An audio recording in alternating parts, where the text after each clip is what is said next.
Hello students, welcome back to the channel science with Savita.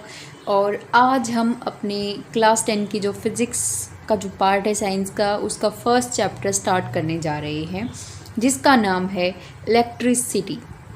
इस chapter में हम पढ़ने जा रहे हैं कि इलेक्ट्रिसिटी क्या होती है। इलेक्ट्रिसिटी बोले तो बिजली, यानी कि बिजली कैसे जनरेट की जाती है, उसके अंदर क्या क्या होता है, what constitutes electricity, how does current flow in the circuit. अगर हम एक बार दिमाग में सोचते हैं कि बिजली, तो अपना जो माइंड है वो डाइवर्ट हो जाता है, कहाँ हो जाता है, करंट की तरफ। यानी कि बिजली है तो करंट है, हम ये सोचते हैं कि अगर इलेक्ट्रिसिटी है यानी कि करंट है। ठीक है, तो हम ये देखेंगे कि ये करंट कहाँ से आता है और ये करंट जो है वो कैसे सर्किट में, जो इलेक्ट्रिक सर्किट्स होते हैं उसके अंदर फ्लो करता है, कैसे फ्लो करता है। And what are the factors that control and regulate the current through an electric circuit. यानी कि क्या क्या फैक्टर्स हैं जो कि करंट को फ्लो करने के लिए मजबूर करते हैं, या फिर जो इलेक्ट्रिक सर्किट में करंट को बनाए रखते हैं। इन चीज़ों के बारे में हम इस चैप्टर में पढ़ने जा रहे हैं। इस चैप्टर का सबसे पहला टॉपिक अपना है वो है electric current and electric circuit. देखो, सबसे पहले तो हम ये देखेंगे कि इलेक्ट्रिक सर्किट क्या होता है। इलेक्ट्रिक सर्किट क्या होता है? सर्किट एक क्लोज पाथ है, एक क्लोज पाथ है जिसके अंदर करंट जो है वो फ्लो करता है, जिसके अंदर करंट फ्लो करता है। Electric circuit is a close path in which current flows. अब हम ये पढ़ेंगे कि ये करंट क्या होता है, यानी कि करंट चीज़ क्या है। देखो, डेफिनेशन पे आते हैं। A continuous and close path of an electric current is called an electric circuit।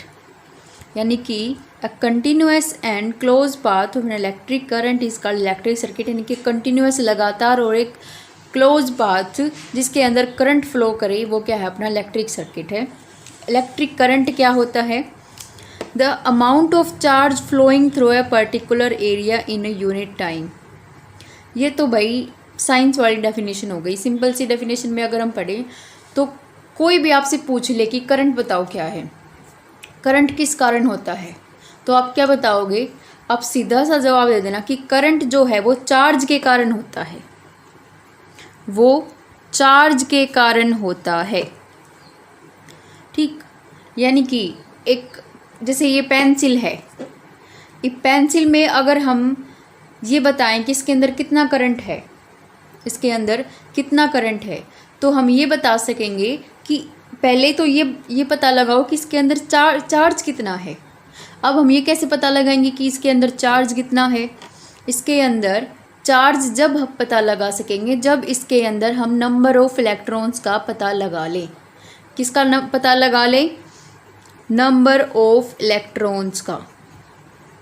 देखो, हमने 9th क्लास में पढ़ा है कि कोई भी चीज़ जो है एटम से मिलके बनी हुई है। कोई भी चीज़, कुछ भी कंपाउंड, कोई कुछ भी, इवन हम भी एटम, छोटे छोटे एटम से मिलके बने हुए हैं। और उन एटम्स में क्या प्रेजेंट होते हैं? न्यूक्लियस प्रेजेंट होता है, न्यूक्लियस प्रेजेंट होता है, इलेक्ट्रॉन्स प्रेजेंट होते हैं, न्यूक्लियस के अंदर प्रोटॉन्स प्रेजेंट होते हैं और न्यूट्रॉन्स प्रेजेंट होते हैं, है ना। तो इलेक्ट्रॉन्स तो प्रेजेंट होंगे ही एटम्स में, और कोई भी, हर चीज़ एटम से मिलके बनी हुई है, यानी कि उसके अंदर इलेक्ट्रॉन्स प्रेजेंट है। इलेक्ट्रॉन्स प्रेजेंट हैं तो उसके अंदर कुछ ना कुछ चार्ज प्रेजेंट है, कुछ ना कुछ चार्ज प्रेजेंट है। तो किसी भी बॉडी का अगर हम चार्ज निकालें तो वो कैसे निकालेंगे? इस फॉर्मूले से, Q is equal to NE, where Q is equal to charge, N is equal to number of electrons present in it. यानी कि उस बॉडी के अंदर कितने नंबर ऑफ इलेक्ट्रॉन्स प्रेजेंट हैं। और यहाँ पे E क्या है? E है यहाँ पे एक इलेक्ट्रॉन के ऊपर, एक इलेक्ट्रॉन के ऊपर कितना चार्ज होता है। यानी कि एक इलेक्ट्रॉन के ऊपर कितना चार्ज होता है, वो अपने पास वैल्यू है charge present on one electron कितना 1.6 इंटू 10⁻⁻19 कूलम्ब। ये क्या है, सी है यहाँ पे कूलम्ब। कूलम्ब क्या है, unit of charge. Unit of charge is equal to coulomb, यानी कि चार्ज को हम जिस यूनिट में मेज़र करते हैं उस यूनिट का नाम है कूलम्ब। ये साइंटिस्ट के ऊपर पड़ा था जिसने चार्ज के बारे में पता लगाया था। ठीक है, तो हमें करंट निकालने से पहले हमें ये देखना पड़ेगा कि उस बॉडी के ऊपर चार्ज कितना है। चार्ज किससे पता लगेगा, नंबर ऑफ इलेक्ट्रॉन से पता लगेगा। कैसे, Q is equal to NE के फॉर्मूला से। अगर एक इलेक्ट्रॉन है तो 1.6 इंटू 10⁻⁻19 कूलम्ब। 2 हैं तो n की जगह 2 पुट कर दो, 3 हैं तो 3। जितने भी नंबर ऑफ इलेक्ट्रॉन्स प्रेजेंट हैं एक बॉडी के अंदर, हमें उससे क्या पता लग जाएगा, क्या वो निकल आएगा, हमारा क्या निकल आएगा, चार्ज निकल आएगा। और चार्ज से करंट कैसे निकालेंगे वो भी हम देखेंगे आगे। 1 कूलम्ब, अब 1 कूलम्ब की वैल्यू कितनी होती है, 1 coulomb is equal to charge present in 6 into 10⁻18 minus electrons. 6 into 10⁻18 electrons. यानी कि अगर हमें कोई पूछ ले कि भाई बताओ, ये तो हमें पता है कि चार्ज की मेजरमेंट हम किस में करते हैं, कूलम्ब में। अब कोई हमसे ये पूछ ले कि 1 कूलम्ब की वैल्यू बताओ कितनी होती है, तो देखो 1 कूलम्ब की वैल्यू वो होगी कि 6 इंटू 10⁻18 इलेक्ट्रॉन्स में जितना चार्ज होगा वो वैल्यू 1 कूलम्ब की होगी। 6 इंटू 10⁻18 इलेक्ट्रॉन्स में, यानी कि इतने इलेक्ट्रॉन्स में जितना चार्ज प्रेजेंट होगा is equal to the value of 1 coulomb. ठीक है, अब मतलब जब साइंटिस्ट ने इलेक्ट्रिसिटी के बारे में ऑब्जर्व किया था, इलेक्ट्रिसिटी को पहचाना था, तब अपने पास इलेक्ट्रॉन्स प्रेजेंट नहीं थे। ठीक है, electrons were not known at the time of when phenomena of electricity was first observed. तब क्या लगाते थे कि भाई कोई पॉजिटिव चार्ज है, वो फ्लो करे जा रहा है, वो क्या करे जा रहा है, वो फ्लो करे जा रहा है और उसी से इलेक्ट्रिसिटी बन रही है। फिर जब हमें इलेक्ट्रॉन्स के बारे में, एटम्स के बारे में पता लगा, इलेक्ट्रॉन्स प्रोटॉन्स के बारे में पता लगा, तब हमें पता लगा कि जो इलेक्ट्रिसिटी है is the flow of electrons. जो इलेक्ट्रिसिटी है वो क्या है, is nothing other than flow of electrons. Current क्यों होता है, यानी कि करंट क्यों लगता है, करंट जब लगता है जब भी किसी भी बॉडी के अंदर जो इलेक्ट्रॉन्स प्रेजेंट हैं वो फ्लो करते हैं। जैसे हमारी बॉडी के अंदर भी इलेक्ट्रॉन्स प्रेजेंट है, हम भी एटम से मिलके बने हुए हैं, इलेक्ट्रॉन्स प्रेजेंट हैं, ये फ्लो नहीं कर रहे, इसलिए हमारी बॉडी के अंदर करंट नहीं है। लेकिन जो इलेक्ट्रिक सर्किट्स होते हैं इनके अंदर फ्लो करते हैं इलेक्ट्रॉन्स, यानी कि चलते हैं from one direction to another direction. ठीक है, इसीलिए उनके अंदर करंट प्रेजेंट होता है। Okay, the current is due to the flow of electrons. अगर इलेक्ट्रॉन्स मूव नहीं करेंगे तो करंट नहीं होगा, इलेक्ट्रिक करंट नहीं होगा। करंट तो होगा लेकिन इलेक्ट्रिक करंट नहीं होगा। वो किस कारण होगा, चार्ज के कारण। चार्ज किस कारण होंगे, फ्लो ऑफ इलेक्ट्रॉन्स के कारण। ओके, अब देखो इसमें क्या लिखा है, यानी कि जब इलेक्ट्रॉन्स हमें नहीं पता थे कि क्या होते हैं, तो इलेक्ट्रिसिटी क्या होती थी, हमें लगता था कि जो इलेक्ट्रिक करंट है वो सिर्फ एक पॉजिटिव चार्ज के फ्लो के कारण है। Electric current was considered to be flow of positive charge and the direction of flow of positive charge was taken to be the direction of electric current. यानी कि अगर फ्लो कर रहे हैं कि कोई किसी ना किसी डायरेक्शन में तो फ्लो करेंगे, तो उस टाइम हमें ये लगता था, साइंटिस्ट को ये लगता था कि जो करंट की जो डायरेक्शन है वो उन जो पॉजिटिव चार्ज है उसकी डायरेक्शंस को ही हम करंट की डायरेक्शन लगा लेते थे किसी भी सर्किट में। ठीक है, लेकिन जब हमें पता लगा कि इलेक्ट्रॉन्स होते हैं, तब हमें पता लगा कि in an electric current is taken as opposite in an electric circuit current is taken as opposite to the direction of flow of electrons which are negative charges. देखो हमने 9th क्लास में पढ़ा है कि इलेक्ट्रॉन्स क्या है, negative charges हैं। Electrons के ऊपर क्या है, नेगेटिव चार्ज प्रेजेंट है। इलेक्ट्रॉन्स के ऊपर क्या है, नेगेटिव चार्ज प्रेजेंट है। इसीलिए जो इलेक्ट्रॉन्स का फ्लो होगा, जो इलेक्ट्रॉन्स का फ्लो होगा उससे ऑपोजिट फ्लो किसका होगा, करंट का होगा। यानी कि the flow of current is taken as opposite to the direction of flow of electrons. अगर ये अपनी वायर है, लगा लो ये क्या है, अपनी वायर है, इसके अंदर इस डायरेक्शन में क्या है, इलेक्ट्रॉन्स का फ्लो है, तो करंट किस डायरेक्शन में होगा, इस डायरेक्शन में होगा। करंट का फ्लो इस डायरेक्शन में होगा। ठीक है, अब इलेक्ट्रिक करंट पे आते हैं। वो कैसे मेजर किया जाता है।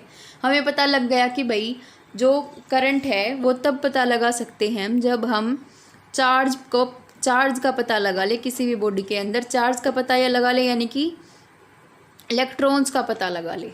ठीक, तो if A net charge Q flows across any cross section of a conductor in time t, then current I through the cross section is, ये होगा। यहाँ पे I क्या है, current, electric current is denoted by I। हम जैसे charge को हमने Q से डिनोट किया था, वैसे ही electric current is denoted by I। और किस में मेज़र करेंगे हम, एम्पियर यूनिट में मेज़र करेंगे।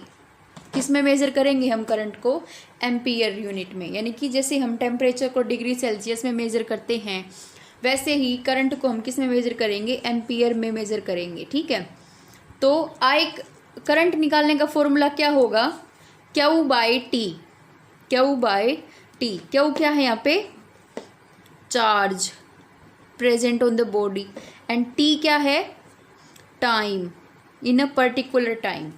तो लास्ट में हमने क्या पढ़ा था कि Q is equal to NE, यानी कि किसी भी बॉडी के ऊपर चार्ज कैसे निकाले, यानी कि नंबर ऑफ इलेक्ट्रॉन्स कितने प्रेजेंट है उसके ऊपर, और एक इलेक्ट्रॉन का चार्ज उससे मल्टीप्लाई कर देंगे। तो Q की वैल्यू यहाँ पे पुट कर दो, I is equal to NE is equal by T, I is equal to NE by T. ये अपने पास दूसरा फॉर्मूला आ गया करंट निकालने का। अगर न्यूमेरिकल्स आते हैं, न्यूमेरिकल्स में Q की वैल्यू दे रखी है, T की वैल्यू दे रखी है, तो इस फॉर्मूले से निकाल देना। और अगर दे रखा है कि इतने नंबर ऑफ इलेक्ट्रॉन्स प्रेजेंट हैं और इलेक्ट्रॉन का जो चार्ज है, एक इलेक्ट्रॉन के ऊपर जितना जो चार्ज है 1.6 इंटू 10⁻⁻⁻19 कूलम, वो आपको याद रखना पड़ेगा। अभी से याद कर लो, पूरी ज़िंदगी काम आएगा। अभी से याद कर लो, पूरी +1 +2 आगे जब भी आप कहीं भी पढ़ोगे पूरी ज़िंदगी काम आएगा। ठीक है, और टाइम दे रखा हो कि भाई इतने टाइम में, तो हम इस फॉर्मूले से निकाल सकते हैं अपनी करंट की वैल्यू। ठीक है, the electric current is expressed by unit called an ampere, named after French scientist Andre Marie ampere.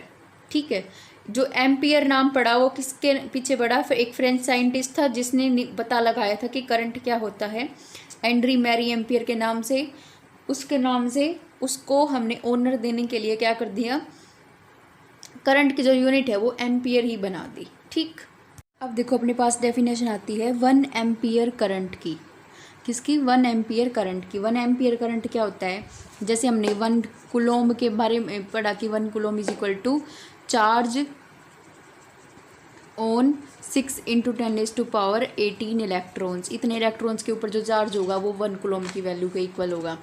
1 ampere current क्या होगा, 1 ampere is constituted by the flow of 1 coulomb of charge पर second, date is 1 ampere की 1 ampere की जो value होगी वो किसके equal होगी, 1 coulomb charge up in 1 second by पर सेकेंड। यानी कि जब फ्लो ऑफ 1, जब 1 कूलम चार्ज फ्लो करे 1 सेकेंड के अंदर, जो वैल्यू आएगी वो क्या आएगी, 1 एम्पियर के इक्वल आएगी। जो स्मॉल क्वांटिटीज़ होती हैं करंट की वो हम किस में मेज़र करते हैं, मिली एम्पियर या माइक्रो एम्पियर में। 1 milliampere is equal to 10⁻³ ampere and 1 microampere is equal to 10⁻⁻6 ampere. कुछ न्यूमेरिकल्स आपके पास ऐसे आ जाते हैं जिसमें करंट की वैल्यू या फिर और किसी क्वांटिटी की वैल्यू मतलब छोटी क्वांटिटीज़ में दे रखी होती है, यानी कि मिली या माइक्रो में दे रखी होती हैं, तो आप ऐसे निकाल सकते हैं, यानी कि 1 milli is equal to 10⁻³ and 1 micro is equal to 10⁻6। The instrument which is use to measure electric current in an electric circuit is ammeter. जो इंस्ट्रूमेंट अपने इलेक्ट्रिक करंट को मेज़र करता है उसका क्या नाम है भाई, एमीटर। याद कर लो। एक और होता है गैल्वेनोमीटर, जो हम आगे पढ़ेंगे। गैल्वेनोमीटर भी करंट को मेज़र करता है, लेकिन गैल्वेनोमीटर जो है छोटी से छोटी क्वांटिटी को जैसे 0.001 एम्पियर उस क्वांटिटी को भी मेज़र कर सकता है, लेकिन एमीटर उसको डिटेक्ट नहीं कर सकता। वो सिर्फ बड़ी क्वांटिटीज़ को, जैसे जो कि डेसिमल से ऊपर होती हैं, उसको ही डिटेक्ट करेगा, लेकिन गैल्वेनोमीटर छोटी से छोटी क्वांटिटी को भी मेज़र कर सकता है। इलेक्ट्रिक सर्किट देखते हैं अपना कैसा होता है। ये अपने पास एक डायग्राम है इलेक्ट्रिक सर्किट का, जिसके अंदर क्या है, एक बल्ब प्रेजेंट है, यानी कि जिसके अंदर इलेक्ट्रिसिटी आएगी बल्ब ग्लो करेगा, ठीक है, बल्ब के अंदर लाइट आएगी। एमीटर प्रेजेंट होता है। एमीटर किस लिए, टू मेजर करंट। की प्रेजेंट होती है, की किस लिए, जैसे अपनी इलेक्ट्रिक जो बोर्ड्स होते हैं घरों में, वहाँ पे बटन प्रेजेंट होते हैं, उसी का काम करती है की ऑन ऑफ करने की इलेक्ट्रिक सर्किट को। ये होती है बैटरी। बैटरी या फिर हम बोल सकते हैं इसे सेल। बैटरी या सेल। बैटरी या सेल के दो एंड होते हैं, एक पॉजिटिव एंड होता है, एक नेगेटिव एंड होता है, ठीक है। एक पॉजिटिव एंड को हम बड़ी लाइन से डिनोट करते हैं और नेगेटिव एंड को हम छोटी लाइन से। बैटरी हमेशा ऐसे डिनोट की जाती है, याद कर लो ऐसे। अगर 3 इसमें प्रेजेंट है, यानी कि 3 सेल की बैटरी है, 2 है यानी कि 2 सेल की बैटरी है, तो यानी कि इसको हम सेल भी बोल सकते हैं और बैटरी भी बोल सकते हैं। अब ये जो फ्लो ऑफ चार्ज आप एरो से देख रहे हैं, ये किसका है, फ्लो ऑफ करंट है, ये फ्लो ऑफ करंट है, ठीक है। And flow of current is opposite to the flow of electrons. Flow of current is opposite to the flow of electrons, ठीक। Electric current flows in the circuit from positive terminal of the cell to the negative terminal of the cell through bulb and ammeter. जो electric current है वो एक circuit के अंदर कैसे flow करेगा, from positive terminal, जो पॉजिटिव एंड होगा सेल का यानी कि बैटरी का, उससे टू नेगेटिव टर्मिनल। देखो ये पॉजिटिव टर्मिनल है अपने पास, यहाँ से करंट जो आई है, आई करंट है ना, जो ये आई है क्या है, ये करंट है, यहाँ से फ्लो होना स्टार्ट करेगा और कहाँ पे, नेगेटिव एंड पे जाके पहुँचेगा। यहाँ से स्टार्ट होना स्टार्ट करेगा ऐसे और नेगेटिव एंड पे जाके अपना आ जाएगा, ठीक है, ये है। और अगर हमसे कोई पूछे कि भाई करंट का फ्लो तो ऐसे, इलेक्ट्रॉन्स का फ्लो कैसे है, इलेक्ट्रॉन्स का फ्लो इससे उल्टा होगा, इलेक्ट्रॉन्स का फ्लो ऐसे होगा, ऐसे, from negative terminal of the cell to the positive terminal of the cell, okay.